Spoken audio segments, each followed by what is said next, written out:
አንድ መምህር ለተማሪዎቹ አዲስ የ200 ብር ኖት አሳያቸውና ይህንን ብር የሚፈልግ ማን ነው አላቸው። ሁሉም እጃቸውን አወጡ። በመቀጠል ብሩን በእጁ ጨመደደውና አሁንስ ማን ነው የሚፈልገው አላቸው። አሁንም ሁሉም እጃቸውን አወጡ። በመጨረሻም ብሩን መሬት ላይ ጥሎ በጫማው ረገጠው።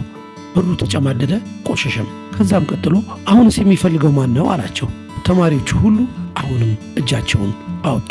መምህሩ እንዲህ አላቸው፣ ይህ ብር ስለተጨፈለቀ ወይም ስለቆሸሸ ዋጋው አልቀነሰም።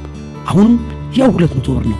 እናንተም እንደዚሁ ናችሁ። በሕይወታችሁ ውድቀት ሊገጥማችሁ ይችላል። ሰዎች ሊረግጧችሁ ወይም ሊያጥላሏችሁ ይችላሉ። ነገር ግን ማንነታችሁና ውስጣዊ ዋጋችሁ በፍጹም አይቀንስም።